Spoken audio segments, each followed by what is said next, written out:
রোজার মাসে একজন ফোন করেছে, হুজুর আমাদের এখানে তারাবি হচ্ছে, কোথায় বলবো না, কে পড়াচ্ছে?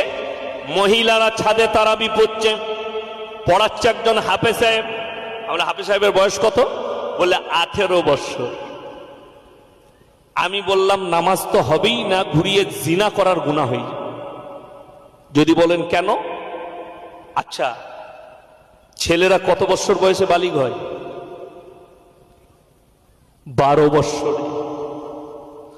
9 বছর বয়সে ছেলে এবং মেয়ে বালিগান করিবা। 10 বছরে বালিগ, 12 বছর হয়ে গেলে সে বাচ্চা ধারণ করার ক্ষমতা নিয়েছে। 12 বছর হয়ে গেলে এরপর একটা 18 বছরের ছেলে, সে যদি তারাবির নামাজ পড়ায়, এর পেছনে যদি খালারা দাঁড়িয়ে থাকে, সে তো নামাজে সালাম ফিরে ডান দিকে যদি ভালো থাকে মাথাটা আর বাঁ দিকে আসবে না, আসবে? নামাজটা ওইখানেই শেষ। এটা ইসলাম বলছে হারাম। নাবালিগ বাচ্চা হতে হবে, 10 বছরের বেশি হওয়া যাবে না। তবে মহিলাদের সামনে সে তারাবি শোনাতে পারবে, মহিলারা তার পেছনে তারাবি পড়তে পারবে, তার আগে নয়। এটা আমি ইসলাম বলছি আপনাদেরকে।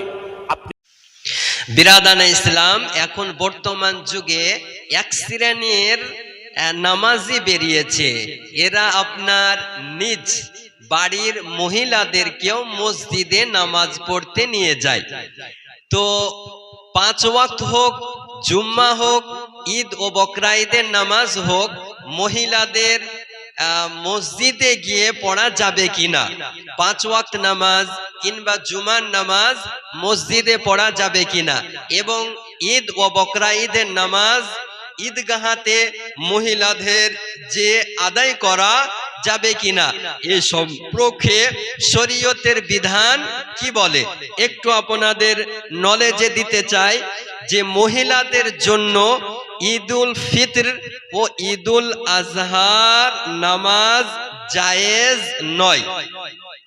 ঈদুল ফিতর এবং ঈদুল আজহার নামাজ মহিলাদের জন্য জায়েজ নয়। এজন্য যে ঈদগাহে পুরুষের সঙ্গে মহিলাদের একত্রিত হওয়া, বর্তমান সময়ে মহিলাদের কোনো নামাজে জামাতে অংশগ্রহণ করা জায়েজ নয়, না জায়েজ। দিনের নামাজ হোক অথবা রাত্রির নামাজ হোক, ঈদের নামাজ হোক অথবা বকরা ঈদের নামাজ হোক, জুমার নামাজ হোক, কোনো নামাজে পুরুষ এবং মহিলা একত্রিত হয়ে মসজিদে ঈদগাহায় নামাজ পড়া জায়েজ নয়, জায়েজ নয়, জায়েজ নয়। কেননা মহিলাদের জামাত জায়েজ নয়, এই কারণে এদেরকে জামাতে নামাজ পড়া নাজায়েজ। কেবলমাত্র শুধু মহিলাগণই জামাত করে পড়ে তবুও নাজায়েজ, কারণ মহিলাদের জন্য জামাত ও ইমাম হওয়া নাজায়েজ, মাকরু তেহরিমি। ফতোয়ায়ে আলমগীরি প্রথম খণ্ড 85 পৃষ্ঠার মধ্যে বিস্তারিত আলোচনা রয়েছে।